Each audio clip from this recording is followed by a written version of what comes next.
Assalamualaikum warahmatullahi wabarakatuh. Pada video ini saya akan menjelaskan tentang bioenergetika. Izinkan saya memperkenalkan diri. Sebelumnya, saya Andi Permana dari kelompok 05A dari FM 19A, dan ini nama anggota dari kelompok 05A. Video ini ditunjukkan untuk memenuhi tugas mata kuliah biokimia.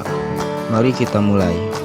Bioenergetika atau termodinamika biokimia merupakan ilmu yang mempelajari tentang perubahan energi yang disertai reaksi biokimia, yaitu mempelajari bagaimana sel menggunakan, menyimpan, dan melepas energi.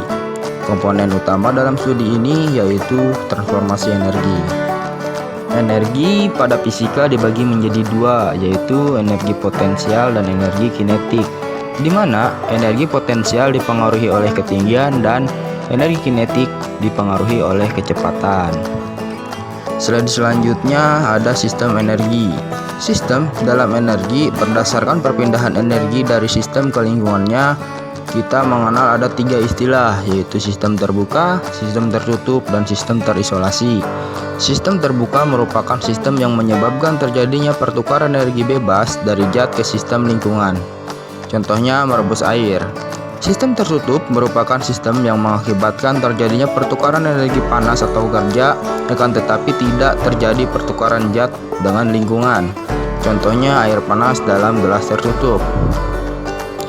Sistem terisolasi. Sistem terisolasi merupakan sistem yang tidak mengakibatkan terjadinya pertukaran panas atau zat, yaitu contohnya air panas dalam termos. Selanjutnya ada perpindahan energi. Perpindahan energi dibagi menjadi dua, yaitu reaksi eksoterm dan reaksi endoterm. Reaksi eksoterm menghasilkan panas atau kalor, sedangkan reaksi endoterm memerlukan panas atau kalor. Metabolisme. Kenapa saya di sini membahas metabolisme? Karena di sini akan dijelaskan perpindahan energi berdasarkan metabolisme. Metabolisme dari kata metabol atau berubah, yaitu seluruh reaksi kimia yang terjadi pada sel makhluk hidup. Metabolisme berdasarkan produk yang dihasilkan dibagi menjadi dua, yaitu metabolisme sekunder dan metabolisme primer.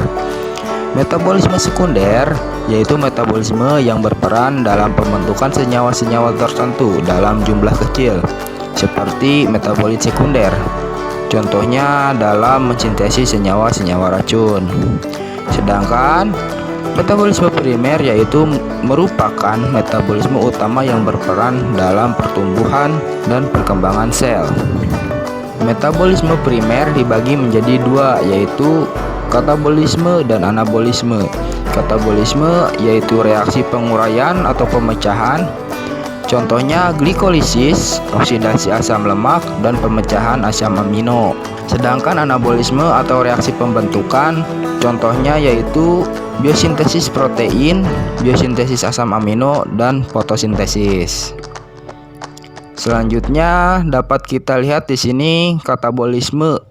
Dari beberapa zat diurai menjadi asetil koenzim A, dan anabolisme pembentukan asetil koenzim A menjadi beberapa produk yang beragam.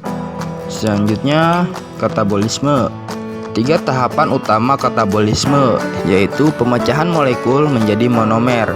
Pada tahap pertama, molekul-molekul besar seperti protein, karbohidrat, dan juga lemak akan diubah menjadi monomer-monomernya. Protein akan diubah menjadi asam amino, karbohidrat akan diubah menjadi glukosa, dan lemak diubah menjadi asam lemak dan gliserol. Kemudian glikolisis.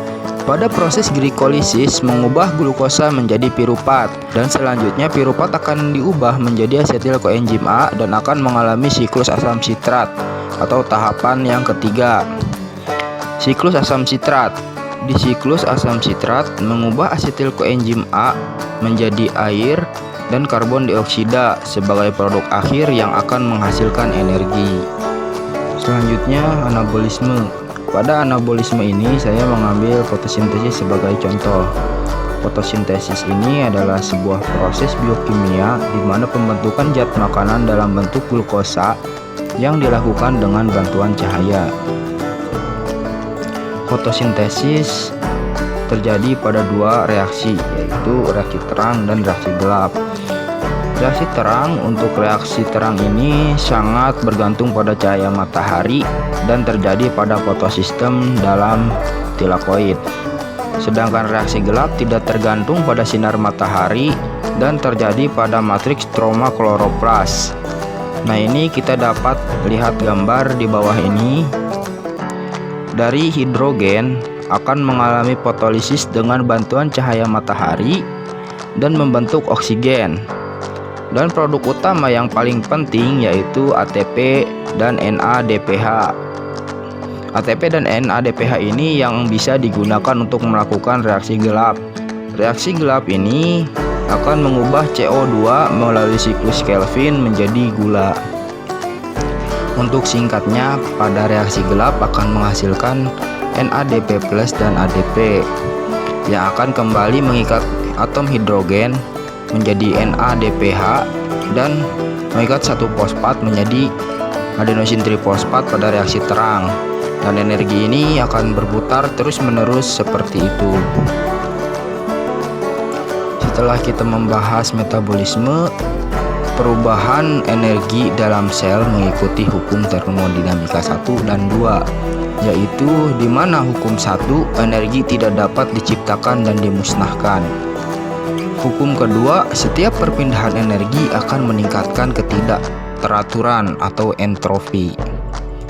Energi yang kita gunakan merupakan energi dalam bentuk kimia, yaitu ATP, NADH, NADPH, dan FTH2. Semua energi ini saling bertukar dalam metabolisme dan dimanfaatkan baik oleh anabolisme dan katabolisme. Selanjutnya yaitu contoh dari struktur energi kimia. Seperti apa sih struktur energi kimia itu? Misalkan contoh di sini ATP.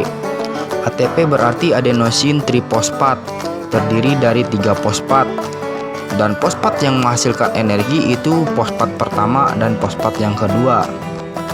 Jadi yang bisa menghasilkan energi yaitu ketika ATP melepaskan satu fosfat menjadi ADP dan ADP melepaskan satu fosfat menjadi AMP. Kalau sudah menjadi AMP tidak bisa menghasilkan energi lagi. Nah, selanjutnya di sebelahnya ada NAD+ dan NADH.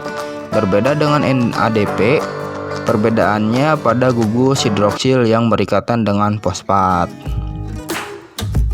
Baik, mungkin hanya sekian yang dapat kami sampaikan, kurang lebihnya mohon maaf. Wabillahi taufiq wal hidayah. Wassalamualaikum warahmatullahi wabarakatuh. Jangan lupa untuk like, komen, dan subscribe.